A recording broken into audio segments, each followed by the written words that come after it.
നിങ്ങൾ ആദ്യമായിട്ട് ജർമ്മനിയിലോട്ട് വരുന്നവരാണെന്നുണ്ടെങ്കിൽ ഈ വീഡിയോ നിങ്ങൾക്കുള്ളതാണ് കേട്ടോ. ഈ വീഡിയോയിൽ നമ്മൾ പറയാൻ പോകുന്നത് കംപ്ലീറ്റ് പ്രൊസീജിയേഴ്സ് ആണ്. നിങ്ങൾക്ക് വിസ കിട്ടിയതിന് ശേഷം ജർമ്മനിയിൽ വന്നു കഴിഞ്ഞിട്ട് നിങ്ങളുടെ സ്റ്റാർട്ടിങ് എങ്ങനെയായിരിക്കും, നിങ്ങൾ എന്തൊക്കെ ആപ്ലിക്കേഷൻസ് ആണ് ഡൗൺലോഡ് ചെയ്യേണ്ടത്, എങ്ങനെയാണ് നിങ്ങളുടെ അപ്പാർട്ട്മെന്റിലോട്ട് എത്തേണ്ടത്, എങ്ങനെയാണ് സിറ്റി രജിസ്ട്രേഷൻ ചെയ്യേണ്ടത്, എന്തൊക്കെ ആപ്ലിക്കേഷൻ വഴിയാണ് നിങ്ങൾ നാട്ടിലോട്ട് പൈസ അയക്കുക, എങ്ങനെയാണ് ഇവിടെ ഇൻസ്റ്റന്റ് ട്രാൻസ്ഫർ ചെയ്യുക എന്നുള്ള കാര്യങ്ങളെല്ലാം പറഞ്ഞിട്ടുള്ള ഒരു കംപ്ലീറ്റ് പാക്കേജ് ആണ് കേട്ടോ. അപ്പോൾ വീഡിയോ ഫുള്ളായിട്ട് കാണാനായിട്ട് മറക്കണ്ട. അപ്പോൾ നമ്മൾ പെട്ടെന്ന് തന്നെ വീഡിയോയിലോട്ട് പോകാം. അതിനു മുന്നേ നിങ്ങൾ എന്നെ അറിയാത്തവരാണെന്നുണ്ടെങ്കിൽ നിങ്ങൾക്ക് വേണ്ടിയിട്ട് പറയാം, എന്റെ പേര് ഡെൽറ്റൻ ഡേവിസ്. ഞാനിപ്പോൾ കറന്റ് ഉള്ളത് ജർമ്മനിയിലാണ്. ഈ ഒരു ചാനൽ തുടങ്ങിയേക്കുന്നത് തന്നെ എന്തിനാണെന്ന് വെച്ചിട്ടുണ്ടെങ്കിൽ ജർമ്മനിയിലുള്ള ലൈഫും കാര്യങ്ങളും, പിന്നെ എങ്ങനെ നിങ്ങൾക്ക് ജർമ്മനിയിലോട്ട് വരാം, ഫസ്റ്റ് സ്റ്റെപ്സ് ഇൻ ജർമ്മനി, അതൊക്കെ പറയാൻ വേണ്ടിയിട്ടാണ് കേട്ടോ. അപ്പോൾ എന്തായാലും നമുക്ക് വീഡിയോയിലോട്ട് പോകാം. അപ്പോൾ നിങ്ങൾ ആദ്യമായിട്ട് ജർമ്മനിയിലോട്ട് വരുന്നവരാണെന്നുണ്ടെങ്കിൽ നിങ്ങൾ മെയിൻ ആയിട്ട് ശ്രദ്ധിക്കേണ്ട കുറച്ച് കാര്യങ്ങളാണ് ഇന്നത്തെ വീഡിയോയിൽ നമ്മൾ ഡിസ്കസ് ചെയ്യാൻ പോകുന്നത്. അപ്പോൾ അതിന്റെ ആദ്യത്തെ കാര്യം എന്താണെന്ന് നോക്കാം. ആദ്യത്തെ കാര്യം നിങ്ങൾ തുടങ്ങണം എന്നിട്ടാണെന്ന് വെച്ചിട്ടുണ്ടെങ്കിൽ നിങ്ങളുടെ വിസ കിട്ടിയതിന് ശേഷമുള്ള പ്രൊസീജിയേഴ്സ് ആണ് കേട്ടോ. അതിന്റെ ആദ്യത്തെ കാര്യം എന്താണെന്ന് വെച്ചിട്ടുണ്ടെങ്കിൽ നിങ്ങൾ ഒരു NRI അക്കൗണ്ട് ഓപ്പൺ ചെയ്യാന്നുള്ളതാണ്. NRI അക്കൗണ്ട് ഓപ്പൺ ചെയ്യണമെന്നുണ്ടെങ്കിൽ നമ്മുടെ ഫസ്റ്റത്തെ ക്രൈറ്റീരിയ എന്താണെന്ന് വെച്ചിട്ടുണ്ടെങ്കിൽ നമുക്ക് പ്രോപ്പർ ആയിട്ടുള്ള വിസ ഉണ്ടെങ്കിലാണ് നമുക്ക് ഈ പറഞ്ഞ NRI അക്കൗണ്ട് തുടങ്ങാൻ പറ്റുള്ളൂ. അപ്പോൾ വിസ കിട്ടിയതിന് ശേഷം വളരെ പെട്ടെന്ന് തന്നെ സ്റ്റാർട്ട് ചെയ്യുന്നതാണ് NRI അക്കൗണ്ട്. കാരണം നമ്മൾ ജർമ്മനിയിലോട്ട് വന്നിട്ട് നാട്ടിലോട്ട് പൈസ അയക്കുമ്പോൾ നമ്മൾ ഈ പറഞ്ഞ ഒരു എമൗണ്ടിന് മേലെ നമ്മുടെ സേവിങ്സ് അക്കൗണ്ടിൽ വരികയാണെന്നുണ്ടെങ്കിൽ അക്കൗണ്ട് ബ്ലോക്ക് ആവാനുള്ള ചാൻസും പിന്നെ അങ്ങനത്തെ കുറേ പ്രശ്നങ്ങളൊക്കെ വരാനായിട്ടുള്ള സാധ്യത വളരെയധികം കൂടുതലാണ്. അപ്പോൾ ഒരു NRI അക്കൗണ്ട് തുടങ്ങാനായിട്ട് മറക്കണ്ട കേട്ടോ. അത് മസ്റ്റ് ആയിട്ടുള്ള കാര്യമാണ്. ഈ രണ്ടാമത്തെയും വളരെ ഇമ്പോർട്ടന്റ് ആയ കാര്യമാണ് നിങ്ങളുടെ എല്ലാ സർട്ടിഫിക്കറ്റ്സും നിങ്ങൾ ഒരു കോപ്പി എടുത്ത് ആ കോപ്പി അറ്റസ്റ്റ് ചെയ്യിച്ചിട്ട് നമ്മുടെ വീട്ടിൽ തന്നെ സൂക്ഷിക്കാന്നുള്ളത്. കാരണം എന്താണെന്ന് വെച്ചിട്ടുണ്ടെങ്കിൽ നമ്മുടെ എല്ലാ ഒറിജിനൽ സർട്ടിഫിക്കറ്റും എടുത്തിട്ടാണ് നമ്മൾ ജർമ്മനിയിലോട്ട് വരുന്നത്. എന്തെങ്കിലും ഒരു കാരണം വെച്ചാൽ നമ്മുടെ സർട്ടിഫിക്കറ്റ്സും കാര്യങ്ങളൊക്കെ ഈ പറഞ്ഞ നഷ്ടപ്പെട്ട് കഴിഞ്ഞെന്നുണ്ടെങ്കിൽ അത് രണ്ടാമത് എടുക്കണമെന്നുണ്ടെങ്കിൽ നാട്ടിലൊരു കോപ്പിയിലാണെന്നുണ്ടെങ്കിൽ വളരെയധികം പ്രശ്നങ്ങളാണ് കേട്ടോ. അപ്പോൾ മെയിൻ ആയിട്ട് നോട്ടറൈസ്ഡ് അല്ലെങ്കിൽ അറ്റസ്റ്റഡ് ചെയ്തിട്ടുള്ള കോപ്പിയാണെന്ന് ഉറപ്പ് വരുത്താം കേട്ടോ. ഇനി മൂന്നാമതായിട്ട് നിങ്ങൾ ശ്രദ്ധിക്കാനും നിങ്ങൾ വിട്ടുപോകാനും ചാൻസ് ഉള്ള ഒരു ാണ് നിങ്ങളുടെ ഇപ്പോൾ ഉപയോഗിക്കുന്ന കറന്റ് ഉപയോഗിക്കുന്ന സിം എന്ന് പറയുന്നത്. ആ ഒരു സിമ്മിൽ ഇന്റർനാഷണൽ പാക്ക് ആക്ടിവേറ്റ് ചെയ്യാനായിട്ട് മറക്കരുത് കേട്ടോ. എന്താ കാരണം എന്ന് വെച്ചിട്ടുണ്ടെങ്കിൽ നിങ്ങൾ നാട്ടിൽ ഗൂഗിൾ പേയും കാര്യങ്ങളൊക്കെ ഉപയോഗിക്കുന്നതാണ്. നിങ്ങൾ ജർമ്മനിയിൽ വന്നിട്ട് ഈ പറഞ്ഞ പോലെ നിങ്ങളുടെ നാട്ടിലത്തെ ഗൂഗിൾ പേയും കാര്യങ്ങളൊക്കെ ഉപയോഗിക്കണം എന്നുണ്ടെങ്കിൽ നിങ്ങളുടെ സിം വർക്കിംഗ് ആയിരിക്കണം. സിം വർക്കിംഗ് ആവാൻ വേണ്ടിയിട്ട് നിങ്ങളെ ഫസ്റ്റ് തന്നെ നിങ്ങൾ ചെയ്യേണ്ടത് എന്താണെന്ന് വെച്ചിട്ടുണ്ടെങ്കിൽ ഒരു ഇന്റർനാഷണൽ പാക്കേജ് ആക്ടിവേറ്റ് ചെയ്ത് നിങ്ങൾ ജർമ്മനിയിലോട്ട് വരിക. പിന്നെ ജർമ്മനിയിൽ ആ ഒരു സിം ഫംഗ്ഷനിങ് ആയിക്കോളും. ഏകദേശം ഒരു 20 രൂപയോ 25 രൂപയോ ഈ പറഞ്ഞ പോലെ തന്നെ റീചാർജ് ചെയ്ത് കൊടുത്താൽ മതി. അല്ല എന്നുണ്ടെങ്കിൽ ഏതെങ്കിലും ഒരു ഇന്റർനെറ്റ് പാക്ക് വെറുതെ കയറ്റി വിട്ടാൽ മതി. അപ്പൊ നമ്മുടെ സിം എപ്പോഴും ആക്ടിവേറ്റ് ആയിട്ടിരിക്കുന്നത് നമ്മൾ ഉറപ്പാക്കണം കേട്ടോ. അതുവഴി നിങ്ങൾക്ക് ഈ പറഞ്ഞ നാട്ടിൽ ഉപയോഗിക്കുന്ന ഏകദേശം എല്ലാ ആപ്ലിക്കേഷനും ഇവിടെ നിങ്ങൾക്ക് ഉപയോഗിക്കാനും പറ്റും, ട്രാൻസ്ഫർ ചെയ്യാനും പറ്റുന്നതാണ് കേട്ടോ. അടുത്തതായിട്ട് കുറെ പേരെ സംശയമാണ്, ചേട്ടാ ഞാൻ ഓൾറെഡി ജർമ്മനിയിലോട്ട് കയറി വരുന്നതാണ്, നാട്ടിൽ നിന്ന് ഫോൺ എടുക്കുന്നതാണോ ജർമ്മനിയിൽ വന്നിട്ട് ഫോൺ എടുക്കുന്നതാണോ ഏറ്റവും നല്ലത്? അപ്പോൾ എൻ്റെ ഒരു അഭിപ്രായം പറയുകയാണെന്നുണ്ടെങ്കിൽ നാട്ടിൽ നിന്ന് ഇപ്പോൾ ഫോൺ എടുക്കണ്ട എന്നാണ് പറയുക. കാരണം ജർമ്മനിയിൽ നിങ്ങൾ വരികയാണെന്നുണ്ടെങ്കിൽ നിങ്ങളൊരു സ്റ്റുഡന്റ് ഓഫർ അല്ല എന്നുണ്ടെങ്കിൽ കുറെ അധികം ഓഫേഴ്സും കാര്യങ്ങളൊക്കെ ഉണ്ട്. അപ്പോൾ നിങ്ങളൊരു സിം എടുക്കുമ്പോൾ അതിന്റെ കൂടെ നിങ്ങൾക്ക് ഫോൺ എടുക്കാൻ പറ്റും. അപ്പോൾ അതിനെക്കുറിച്ചുള്ള കംപ്ലീറ്റ് വീഡിയോ നമ്മൾ ചെയ്യുന്നതായിരിക്കും എന്തായാലും. അപ്പോൾ നിങ്ങൾ നാട്ടിൽ നിന്ന് ഫോൺ എടുക്കേണ്ട ആവശ്യമില്ല. നിങ്ങൾ ജർമ്മനിയിലോട്ട് വന്നതിന് ശേഷം നിങ്ങൾക്ക് ഇഷ്ടമുള്ള ഫോൺ ഏതാണോ ആ ഒരു ഫോണൊക്കെ എടുക്കാവുന്നതാണ് കേട്ടോ. ഇനി അടുത്തതായിട്ട് നിങ്ങൾ പ്രിപ്പയർ ചെയ്യേണ്ട മെയിൻ കാര്യമാണ് എന്താണെന്ന് വെച്ചിട്ടുണ്ടെങ്കിൽ ജർമ്മനിയിൽ വന്നിട്ട് നിങ്ങൾ എങ്ങനെ ട്രാവൽ ചെയ്യുന്നുള്ളത്. അപ്പോൾ നമ്മൾ സിമ്മിന്റെ കാര്യം പറഞ്ഞു. അപ്പോൾ നമുക്ക് ഇവിടെ വരുമ്പോൾ റേഞ്ച് ഉണ്ടാവും എന്തായാലും. ഇനി നിങ്ങൾ നിങ്ങളുടെ ഡെസ്റ്റിനേഷനിലോട്ട് എങ്ങനെ എത്തും, നിങ്ങളുടെ അപ്പാർട്ട്മെന്റിലോട്ട് എങ്ങനെ എത്തും എന്നുള്ള കാര്യമാണ് നമ്മൾ പറയാൻ പോകുന്നത്. അതിനായിട്ട് നിങ്ങൾക്ക് മെയിൻ ആയിട്ട് ഉപയോഗിക്കാൻ പറ്റുക, നിങ്ങൾ എന്തായാലും ജർമ്മനിയിൽ വന്ന് ഇറങ്ങുന്നത് ഒന്നില്ലെങ്കിൽ മ്യൂണിക്കിലായിരിക്കും, അല്ല എന്നുണ്ടെങ്കിൽ നിങ്ങൾ ഈ പറഞ്ഞ പോലെ തന്നെ ഫ്രാങ്ക്ഫർട്ടിലായിരിക്കും. അപ്പോൾ ഇവിടെ നിന്ന് നിങ്ങൾ നിങ്ങളുടെ അപ്പാർട്ട്മെന്റ് അല്ലെങ്കിൽ നിങ്ങളുടെ സ്റ്റേറ്റ് ഏതാണോ ആ ഒരു സ്റ്റേറ്റിലോട്ട് അല്ലെങ്കിൽ ആ ഒരു സിറ്റിയിലോട്ട് നിങ്ങൾ ട്രെയിൻ ടിക്കറ്റ് ബുക്ക് ചെയ്യണം. നിങ്ങൾ ട്രെയിൻ ടിക്കറ്റ് ബുക്ക് ചെയ്യാനായിട്ട് ഉപയോഗിക്കുന്ന ഇവിടുത്തെ ആപ്ലിക്കേഷനാണ് DB നാവിഗേറ്റർ എന്ന് പറയുന്ന ആപ്ലിക്കേഷൻ. ഈ ഒരു ആപ്ലിക്കേഷൻ ഉപയോഗിച്ചിട്ടാണ് നിങ്ങൾക്ക് മോസ്റ്റ് ഓഫ് ദ ട്രാവലും എല്ലാ കാര്യങ്ങളും ചെയ്യാൻ പറ്റുന്നത് കേട്ടോ. വളരെ സിമ്പിൾ ആപ്ലിക്കേഷനാണ് DB നാവിഗേറ്റർ എന്ന് പറഞ്ഞ ആപ്ലിക്കേഷൻ. ഈ ഒരു ആപ്ലിക്കേഷൻ ഡൗൺലോഡ് ചെയ്തിട്ട് നിങ്ങൾക്ക് നാട്ടിലൊരു ക്രെഡിറ്റ് കാർഡ് വെച്ചിട്ട് പോലും ഇവിടെ നിങ്ങൾക്ക് ടിക്കറ്റ് ബുക്ക് ചെയ്യാൻ പറ്റുന്നതാണ്. അല്ല എന്നുണ്ടെങ്കിൽ നിങ്ങൾക്ക് ജർമ്മനിയിൽ ആരെങ്കിലും ഫ്രണ്ട്സ് ആയിട്ടുണ്ടെന്നുണ്ടെങ്കിൽ നിങ്ങൾക്ക് അവർ വഴി ടിക്കറ്റ് ബുക്ക് ചെയ്യാവുന്നതാണ് കേട്ടോ. സോ നമ്മുടെ നെറ്റിന്റെ കാര്യം പറഞ്ഞു, DB നാവിഗേറ്ററിന്റെ കാര്യം പറഞ്ഞു. ഇനി ഏകദേശം നമ്മൾ നാട്ടിൽ നിന്ന് കയറി വരാനുള്ള എല്ലാ കാര്യങ്ങളും ഒരു പാക്കേജ് ആയിട്ട് ഇപ്പൊ സെറ്റ് ആയിട്ടോ. അതിനു മുന്നേ നമ്മുടെ ഈ പറഞ്ഞ പോലെ തന്നെ നാട്ടിൽ നിന്ന് അപ്പാർട്ട്മെന്റ് കണ്ടുപിടിക്കുന്ന ആപ്ലിക്കേഷൻസ് എന്ന് പറയുന്നത്. അപ്പാർട്ട്മെന്റ് കണ്ടുപിടിക്കാനായിട്ട് ഇവിടെ കുറെ അധികം ആപ്ലിക്കേഷൻസ് ഉണ്ട്. അതിൽ മെയിൻ ആയിട്ട് ഉപയോഗിക്കുന്നതാണ് WGK സൂക്സ് എന്ന് പറഞ്ഞ ആപ്ലിക്കേഷനും അതുപോലെ തന്നെ ഇമ്മൊബിലിയൻ സ്കൗട്ട് എന്ന് പറഞ്ഞ ആപ്ലിക്കേഷനും. പിന്നെ കുറെ അധികം വാട്സപ്പ് ഗ്രൂപ്പും കമ്മ്യൂണിറ്റികളും ഉണ്ട്. അതിലെല്ലാത്തിലും നിങ്ങൾ കയറാനായിട്ട് ശ്രമിക്കുക. പിന്നെ നിങ്ങൾക്ക് രണ്ടാമത്തെ വഴി എന്ന് പറയുന്നത് എന്താണെന്ന് വെച്ചിട്ടുണ്ടെങ്കിൽ യൂണിവേഴ്സിറ്റിയുടെ സ്റ്റുഡന്റ് ഹോംസിലോട്ട് അപ്ലൈ ചെയ്യാം കേട്ടോ. ഈ കാര്യങ്ങളൊക്കെയാണ് നാട്ടിൽ നിന്ന് ജർമ്മനിയിലോട്ട് കയറി വരുന്നതിന് മുന്നേ നിങ്ങൾ ശ്രദ്ധിച്ചിരിക്കേണ്ടതും എന്തായാലും ചെയ്യേണ്ട കാര്യങ്ങൾ. ഇനി നിങ്ങൾ അപ്പാർട്ട്മെന്റ് എടുക്കുമ്പോൾ ഉറപ്പ് വരുത്തുക സിറ്റി രജിസ്ട്രേഷൻ ചെയ്യാൻ പറ്റുന്നുള്ള കാര്യം. അല്ല എന്നുണ്ടെങ്കിൽ നെക്സ്റ്റ് വരുന്ന സ്റ്റെപ്സിന് എല്ലാത്തിനും നല്ല രീതിയിൽ ബുദ്ധിമുട്ടാണ് കേട്ടോ. അപ്പോൾ നമ്മൾ ജർമ്മനിയിലോട്ട് വരുന്നതിന് മുന്നുള്ള കാര്യത്തിനെ പറ്റി പറഞ്ഞു. ഇനി നമ്മൾ ഫ്ലൈറ്റ് കയറി നേരെ ജർമ്മനിയിലെത്തി. ജർമ്മനിയിലെത്തി കഴിഞ്ഞിട്ട് നിങ്ങൾ ആദ്യമായിട്ട് ചെയ്യേണ്ട കാര്യങ്ങൾ എന്തൊക്കെയാണെന്നാണ് നമ്മളിപ്പോൾ പറയാൻ പോകുന്നത് കേട്ടോ. സോ നിങ്ങൾ ആദ്യത്തെ ദിവസം തന്നെ സെറ്റ് ചെയ്യേണ്ട കാര്യം എന്താണെന്ന് വെച്ചിട്ടുണ്ടെങ്കിൽ നമ്മുടെ സിം കാർഡാണ്. എന്താ കാര്യം എന്ന് വെച്ചിട്ടുണ്ടെങ്കിൽ നാട്ടിൽ നിന്ന് വരുന്ന ഈ പറഞ്ഞ പോലത്തെ ഇന്റർനാഷണൽ സിം 1 GB അല്ലെങ്കിൽ 1.5 GB ഈ പറഞ്ഞ പോലെ തന്നെ പ്രൊവൈഡ് ചെയ്യുള്ളൂ. ഇവിടെ വന്നു കഴിഞ്ഞിട്ട് നിങ്ങൾ പെട്ടെന്ന് തന്നെ ഒരു സിം കാർഡ് എടുക്കാനായിട്ട് ഈ പറഞ്ഞ പോലെ തന്നെ നിങ്ങൾക്ക് ഏതെങ്കിലും ഒരു സൂപ്പർ മാർക്കറ്റിന് പോയിട്ടുണ്ടെന്നുണ്ടെങ്കിൽ നിങ്ങൾക്ക് അവിടെ നിന്ന് കിട്ടാവുന്നതാണ് കേട്ടോ. ആൽഡി ഉണ്ട്, റെവി ഉണ്ട്, നെറ്റോ ഉണ്ട്, ലിഡിലുണ്ട്. ഇതിൽ എവിടെ പോയിന്നുണ്ടെങ്കിലും നിങ്ങൾക്ക് ഒരു സിം കിട്ടും കേട്ടോ. അപ്പോൾ ഇപ്പോൾ എടുക്കുന്ന സിം എന്ന് പറയുന്നത് പ്രീപെയ്ഡ് സിമ്മും ടെമ്പററി സിമ്മാണ്. ആ ഒരു സിം നിങ്ങൾ ഭാവിയിലോട്ട് കൊണ്ടുപോകാന്നുള്ളൊരു പ്ലാനിൽ അങ്ങനെ ചെയ്യരുത് കേട്ടോ. കാരണം എന്താണെന്ന് വെച്ചിട്ടുണ്ടെങ്കിൽ നമുക്ക് പെട്ടെന്ന് തന്നെ ഒരു സിം എടുക്കണം. ആ ഒരു സിമ്മിന് വേണ്ടി മാത്രമാണ് ഈ പറഞ്ഞ പോലെ തന്നെ പ്രീപെയ്ഡ് പ്ലാൻസ് എടുക്കണം. ഇനി ഫ്യൂച്ചറിലോട്ട് നോക്കുകയാണെന്നുണ്ടെങ്കിൽ പോസ്റ്റ് പെയ്ഡ് പ്ലാൻസ് കുറേ അധികം ഉണ്ട്. അപ്പോൾ അതിൽ ഏതെങ്കിലും ഒരു പ്ലാൻ നിങ്ങൾക്ക് എടുക്കാവുന്നതാണ്. അതുപോലെ തന്നെ ഏതെങ്കിലും ഒരു സിം ചൂസ് ചെയ്യാവുന്നതാണ്. സോ നമ്മൾ നമ്മുടെ ആദ്യത്തെ ദിവസം തന്നെ സിം എടുത്തു. അടുത്തതായിട്ട് നിങ്ങൾ ചെയ്യേണ്ട കാര്യമാണ് സിറ്റി രജിസ്ട്രേഷൻ എന്ന് പറയുന്നത്. സിറ്റി രജിസ്ട്രേഷൻ എന്ന് പറയുന്നത് എന്താണെന്ന് വെച്ചിട്ടുണ്ടെങ്കിൽ നമ്മുടെ അഡ്രസ്സ് ജർമ്മനിയിൽ വന്നിട്ട് വെരിഫൈ ചെയ്യാന്നുള്ളത്. അതാണ് ഏറ്റവും ഫസ്റ്റത്തെ ജർമ്മനിയിൽ വന്നിട്ടുള്ള സ്റ്റെപ്പ് എന്ന് പറയുന്നത് തന്നെ. അപ്പോൾ ഈ ഒരു സ്റ്റെപ്പ് ചെയ്യാനായിട്ട് സിറ്റി രജിസ്ട്രേഷൻ അപ്പോയിന്റ്മെന്റ് എടുക്കാൻ കുറേ അധികം സ്ഥലത്ത് വോക്കിൻ അപ്പോയിന്റ്മെന്റ്സ് ഉണ്ട്. അല്ല എന്നുണ്ടെങ്കിൽ ചില സ്ഥലങ്ങളിൽ അപ്പോയിന്റ്മെന്റ്സ് നമുക്ക് നേരത്തെ എന്തായാലും എടുക്കേണ്ടി വരും. അപ്പോൾ നേരത്തെ അപ്പോയിന്റ്മെന്റ് എടുക്കുകയാണെന്നുണ്ടെങ്കിൽ നിങ്ങൾ കുറച്ച് മുൻകൂട്ടി കാണാം കേട്ടോ. ജർമ്മനിയിലോട്ട് കയറി വരുന്ന ഡേറ്റ് എന്താണോ ആ ഒരു ഡേറ്റിനും ഒരാഴ്ച മുന്നേ അല്ലെങ്കിൽ ഒരു 1.5 ആഴ്ച മുന്നേ സിറ്റി രജിസ്ട്രേഷൻ്റെ വെബ്സൈറ്റിൽ കയറി പോയിട്ട് ഈ പറഞ്ഞ പോലെ തന്നെ നിങ്ങൾ സിറ്റി ഏതാണോ ആ ഒരു സിറ്റി സ്പേസ് സിറ്റി രജിസ്ട്രേഷൻ അടിച്ചു കൊടുത്തിട്ടുണ്ടെങ്കിൽ അതിൻ്റെ വെബ്സൈറ്റ് വരും. അപ്പോൾ ആ ഒരു വെബ്സൈറ്റിൽ പോയിട്ട് അപ്പോയിൻമെൻറ്റ്സ് എടുത്തു വയ്ക്കുക. അപ്പോൾ ഏർലിയസ്റ്റ് അപ്പോയിൻമെൻറ്റ് നിങ്ങൾക്ക് എത്രയും പെട്ടെന്ന് തന്നെ കിട്ടാവുന്നതാണ് കേട്ടോ. അപ്പോൾ ജർമ്മനിയിൽ വന്നു കഴിഞ്ഞിട്ട് നിങ്ങൾ ആദ്യം തന്നെ ചെയ്യേണ്ടത് സിറ്റി രജിസ്ട്രേഷൻ ആണ്. അപ്പോൾ ഈ പറഞ്ഞ പോലെ തന്നെ സിറ്റി രജിസ്ട്രേഷൻ ചെയ്ത് കഴിഞ്ഞിട്ടുണ്ടെന്നുണ്ടെങ്കിൽ നിങ്ങൾ ബാങ്ക് അക്കൗണ്ട് എടുക്കാനും അതുപോലെ തന്നെ നിങ്ങളുടെ ടാക്സ് ID ഇങ്ങനത്തെ കാര്യങ്ങളെല്ലാമായിട്ട് വരും. അപ്പോൾ നമുക്ക് ഒന്നൊന്നായിട്ട് പറയാം കേട്ടോ. സിറ്റി രജിസ്ട്രേഷൻ കഴിഞ്ഞതിന് ശേഷം നിങ്ങൾക്ക് ചെയ്യാൻ പറ്റിയ ആദ്യത്തെ കാര്യമാണ് നിങ്ങളൊരു ബാങ്ക് അക്കൗണ്ട് തുറക്കാന്നുള്ളത് കേട്ടോ.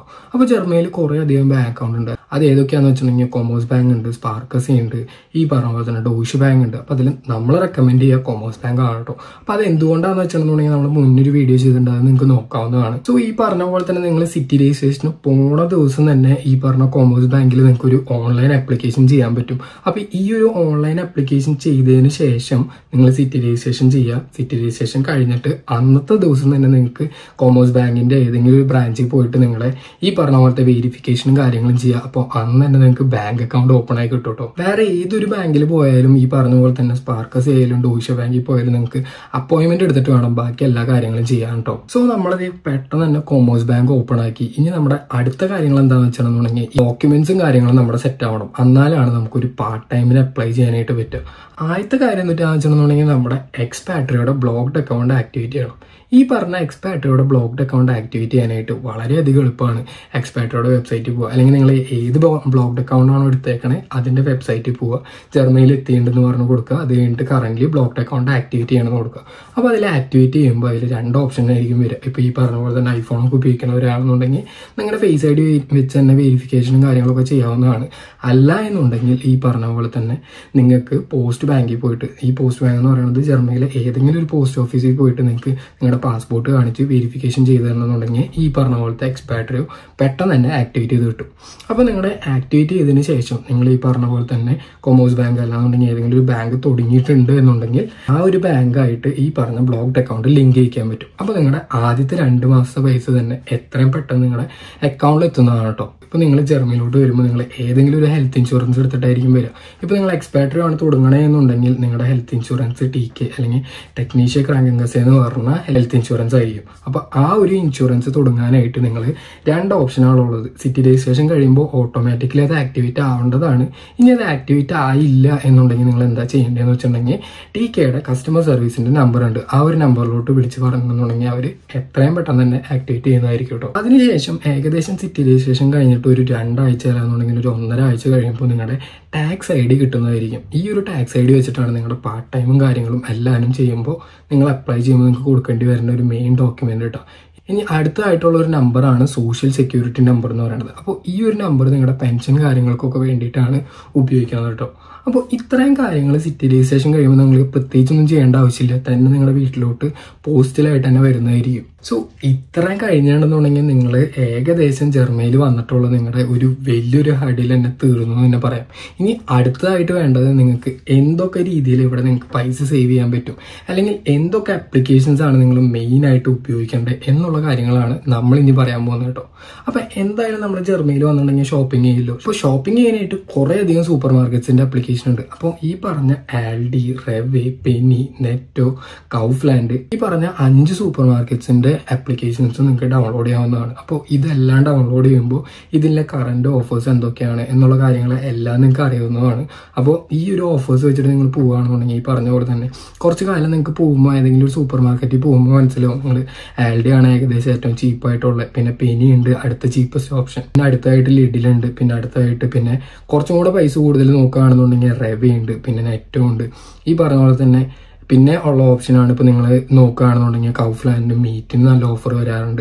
അപ്പോൾ അങ്ങനെ ഈ ഒരു ആപ്ലിക്കേഷൻസ് എല്ലാവരും ഉപയോഗിക്കുകയാണെങ്കിൽ അതിനോടൊപ്പം തന്നെ നിങ്ങൾക്ക് കുറച്ച് പോയിന്റ്സും കിട്ടും, കുറച്ച് വില കുറവിൽ നിങ്ങൾക്ക് സാധനങ്ങളും വാങ്ങാൻ പറ്റും കേട്ടോ. സോ ഈ പറഞ്ഞ ആപ്ലിക്കേഷൻസ് എല്ലാവരും മനസ്സിൽ വെക്കാനായിട്ട് ഓർക്കുക. ഇനി എന്തായാലും നിങ്ങൾ ജർമ്മനിയിൽ വന്നിട്ട് കോസ്മെറ്റിക്സ് വാങ്ങുമല്ലോ. അപ്പോൾ ജർമ്മനിയിൽ നിങ്ങൾ കോസ്മെറ്റിക്സ് വാങ്ങുകയാണെന്നുണ്ടെങ്കിൽ നിങ്ങൾ എന്തായാലും ഉപയോഗിക്കേണ്ട ഒരു ആപ്പാണ് DM എന്ന് പറഞ്ഞ ആപ്ലിക്കേഷൻ. ഈ ഒരു ആപ്ലിക്കേഷനിൽ നിങ്ങൾക്ക് ഈ പറഞ്ഞ പോലെ തന്നെ നമുക്ക് വേണ്ട ഏകദേശം എല്ലാ കോസ്മെറ്റിക് ഐറ്റംസും ഇവിടെ കിട്ടാവുന്നതാണ് കേട്ടോ. പിന്നെ DM-ന്റെ ആപ്ലിക്കേഷൻ ഉപയോഗിക്കുകയാണെന്നുണ്ടെങ്കിൽ അതിൻ്റെതായിട്ടുള്ള കുറേ അധികം ഓഫേഴ്സും കാര്യങ്ങളും ഉണ്ട്. നല്ല രീതിയിലുള്ള വ്യത്യാസം ഉണ്ടാവും. ചില സമയത്ത് ഈ പറഞ്ഞ പോലെ തന്നെ ഓരോ പ്രോഡക്ട്സിനും DM-ന്റെ ആപ്ലിക്കേഷനിൽ നിന്ന് വാങ്ങണതും അതുപോലെ തന്നെ ഈ പറഞ്ഞ പോലെ തന്നെ നമ്മുടെ ഷോപ്പിൽ നിന്ന് വാങ്ങണം തമ്മിൽ ചിലപ്പോൾ നല്ല രീതിയിലുള്ള വ്യത്യാസങ്ങളൊക്കെ ഉണ്ടാവാറുണ്ട് കേട്ടോ. അടുത്ത ആപ്ലിക്കേഷനെ കുറിച്ച് പറയുന്നതിന് മുന്നേ നമ്മൾ വേറൊരു കാര്യത്തിലോട്ട് പോകാം. ഈ പറഞ്ഞ എല്ലാ ആപ്ലിക്കേഷൻ്റെയും ലിങ്കും കാര്യങ്ങളും നമ്മുടെ ഡിസ്ക്രിപ്ഷനിൽ കൊടുത്തിട്ടുണ്ട്. ആ ഒരു ലിങ്ക് വഴി നിങ്ങൾക്ക് കയറുകയാണെന്നുണ്ടെങ്കിൽ അതിന്റെ ബോണസും കാര്യങ്ങളൊക്കെ നിങ്ങൾക്ക് ലഭിക്കുന്നതായിരിക്കും കേട്ടോ. സോ കറന്റ് ജർമ്മനിയിൽ വന്നിട്ട് നിങ്ങളുടെ ആദ്യത്തെ 2 മാസം എക്സ്പാട്രിയോടെ അക്കൗണ്ട് ഒക്കെ വന്നു. ഇനി ആ ഒരു പൈസ നമ്മൾ നാട്ടിലോട്ട് അയക്കുന്നത് എങ്ങനെയാണെന്ന് പറയാം. അപ്പം നാട്ടിലോട്ട് അയക്കാനായിട്ടുള്ള ആപ്ലിക്കേഷൻസ് ഏതൊക്കെയാണെന്നാണ് നമ്മൾ ഇനി പറയാൻ പോകുന്നത്. അപ്പം നിങ്ങൾക്ക് ഉപയോഗിക്കാൻ പറ്റിയ കുറച്ച് ട്രസ്റ്റഡ് ആപ്ലിക്കേഷൻസ് ആണ് വൈസ്, പേയ്പെനി, അതുപോലെ തന്നെ റിമിറ്റ്ലി എന്ന് പറയുന്നത്. അപ്പോൾ ഈ പറഞ്ഞ ആപ്ലിക്കേഷൻസിൽ ഓരോന്നായിട്ട് ഇൻസ്റ്റാൾ ചെയ്യാം കേട്ടോ. അപ്പോൾ നിങ്ങൾ ആദ്യത്തെ പ്രാവശ്യം ഇൻസ്റ്റാൾ ചെയ്യുമ്പോൾ ഇപ്പോൾ നിങ്ങൾ വൈസ് വഴിയാണ് ഉപയോഗിക്കണമെന്നുണ്ടെങ്കിൽ ആദ്യത്തെ 500 യൂറോയുടെ ട്രാൻസാക്ഷൻ ഫ്രീ ആണ്. അതുപോലെ തന്നെ ഇനി അടുത്തതായിട്ട് ഉപയോഗിക്കുകയാണെങ്കിൽ പേയ്പെനി ഉപയോഗിക്കുകയാണെന്നുണ്ടെങ്കിൽ നിങ്ങൾക്ക് ഫസ്റ്റ് 10 യൂറോസ് ഫ്രീ ആയിട്ട് കിട്ടും. ഇതുപോലെ തന്നെ റിമിറ്റ്ലി ഉപയോഗിക്കുകയാണെന്നുണ്ടെങ്കിൽ ആദ്യത്തെ ട്രാൻസാക്ഷന് ശേഷം 10 യൂറോസ് ഫ്രീ ആയിട്ട് കിട്ടും കേട്ടോ. അപ്പോൾ ഈ പറഞ്ഞ ഓഫേഴ്സ് എല്ലാവരും കംപ്ലീറ്റ് ആയിട്ട് മുതലാക്കാനായിട്ട് ശ്രമിക്കുക. അപ്പോൾ ഇതെല്ലാവരും കിട്ടണമെന്നുണ്ടെങ്കിൽ നിങ്ങൾ ഏതെങ്കിലും ഒരു റെഫറൽ വഴിയായിരിക്കണം കയറേണ്ടത്. അപ്പോൾ നമ്മുടെ റെഫറൽ ലിങ്ക് കറന്റ് ഡിസ്ക്രിപ്ഷനിൽ കൊടുത്തിട്ടുണ്ട് കേട്ടോ. ഇനി അടുത്തതായിട്ട് നിങ്ങൾ ജർമ്മനിയിലോട്ട് വന്ന ഏകദേശം കുറച്ച് നാളായിട്ട് നിങ്ങൾ ഇവിടെ ജർമ്മനിയിൽ നിൽക്കണവരാണെന്നുണ്ടെങ്കിൽ നിങ്ങൾക്ക് മനസ്സിലാവും ഈ പറഞ്ഞ പോലെ തന്നെ ജർമ്മനിയിൽ ഇൻസ്റ്റന്റ് ആയിട്ടുള്ള ട്രാൻസാക്ഷൻ എന്ന് പറയുന്ന കൺസെപ്റ്റ് ഉണ്ട് എന്നുണ്ടെങ്കിൽ അത് വളരെയധികം സ്ലോ ആണ്. അതെന്താ കാര്യം എന്ന് വെച്ചിട്ടുണ്ടെന്നുണ്ടെങ്കിൽ ഇപ്പം നമ്മുടെ നാട്ടിൽ ഗൂഗിൾ പേയിൽ ചെയ്യുന്ന ട്രാൻസാക്ഷൻ ഇപ്പം എത്തുന്നു പറയണ പോലെ തന്നെ ജർമ്മനിയിൽ കറന്റ്ലി ഇപ്പം എത്താവുന്ന ഒരു രീതിയിലുള്ള ബാങ്കിങ് അല്ല ഇപ്പം നടക്കുന്നത്. ഇപ്പോൾ ഫ്രൈഡേ ഒക്കെ അയച്ചിട്ടുണ്ടെന്നുണ്ടെങ്കിൽ ചിലപ്പോൾ ഈ പറഞ്ഞ പോലത്തെ പൈസ എത്തണത് ഏകദേശം തിങ്കളാഴ്ച വൈകുന്നേരമൊക്കെ ആകുമ്പോഴായിരിക്കും. ഇനി അതല്ല, ഇനി ഇൻസ്റ്റന്റ് ട്രാൻസാക്ഷൻ പ്രൊവൈഡ് ചെയ്യണ എല്ലാ ബാങ്ക് ആപ്ലിക്കേഷനും ഇൻസ്റ്റന്റ് ട്രാൻസാക്ഷന് വേണ്ടിയിട്ട് ഏകദേശം €1 അല്ലാന്നുണ്ടെങ്കിൽ €1.5 അല്ലെങ്കിൽ 68 സെന്റ് അങ്ങനെ എല്ലാ ബാങ്ക്സും പിടിക്കാനുണ്ട് കേട്ടോ. അപ്പോൾ അതിന് പകരമുള്ള ഒരു സൊല്യൂഷൻ ആയിട്ടാണ് നമ്മൾ അടുത്തൊരു ആപ്ലിക്കേഷൻ പറയുന്നത്. ആ ഒരു ആപ്ലിക്കേഷൻ എന്താണെന്ന് വെച്ചിട്ടുണ്ടെങ്കിൽ നിങ്ങൾ റെവല്യൂട്ട് എന്ന് പറഞ്ഞ ആപ്ലിക്കേഷൻ ആണ് കേട്ടോ. ഈ ഒരു ആപ്ലിക്കേഷന്റെ മെയിൻ പ്രത്യേകത എന്താണെന്ന് വെച്ചിട്ടുണ്ടെന്നുണ്ടെങ്കിൽ 2 കാര്യത്തിനാണ് മെയിൻ ആയിട്ട് ഇത് ആൾക്കാർ ഉപയോഗിക്കുന്നത്. നമ്മൾ സ്റ്റുഡൻസ് ക്രെഡിറ്റ് കാർഡിൽ നിന്ന് സപ്പോസ് ലോണോ എന്തെങ്കിലും കാര്യങ്ങൾ എടുക്കണം എന്നുണ്ടെങ്കിൽ നിങ്ങൾക്ക് ഇൻസ്റ്റന്റ് ആയിട്ട് റെവല്യൂട്ടിലോട്ട് വലിക്കാനും അതുപോലെ തന്നെ പൈസ ഇല്ലാതെ വലിക്കാനും അതുപോലെ തന്നെ ഇൻസ്റ്റന്റ് ട്രാൻസാക്ഷൻസ് ഫ്രീ ആയിട്ട് ചെയ്യാനായിട്ടുള്ളൊരു വേ ആണ് റെവല്യൂട്ട് എന്ന് പറഞ്ഞ ആപ്ലിക്കേഷൻ കേട്ടോ. അപ്പോൾ എന്തായാലും ഈ ഒരു ആപ്ലിക്കേഷൻ എടുക്കാണ്ടിരിക്കാനായിട്ട് മറക്കണ്ട. അപ്പോൾ നമ്മുടെ ലിങ്ക് വഴി എടുക്കുകയാണെന്നുണ്ടെങ്കിൽ പിന്നെ നമ്മുടെ വാട്സപ്പ് നമ്പർ വെച്ച് കോൺടാക്ട് ചെയ്യുകയാണെന്നുണ്ടെങ്കിൽ നിങ്ങൾക്ക് €7 കാർഡ് നമ്മൾ ഫ്രീ ആയിട്ട് തരുന്നതായിരിക്കും കേട്ടോ. നിങ്ങൾ ജർമ്മനിയിൽ വന്നിട്ട് ഏകദേശം 3 മാസത്തിന് ശേഷം നിങ്ങൾ ചെയ്യുന്ന ഒരു പരിപാടിയാണ് നിങ്ങളുടെ വിസ എക്സ്റ്റൻഷൻ എന്ന് പറയുന്നത്. ഈ ഒരു വിസ എക്സ്റ്റൻഷന് ശേഷമാണ് നിങ്ങൾക്ക് ഒരു റെസിഡൻസ് പെർമിറ്റ് എന്ന് പറഞ്ഞ ഒരു കാർഡ് കിട്ടുന്നത്.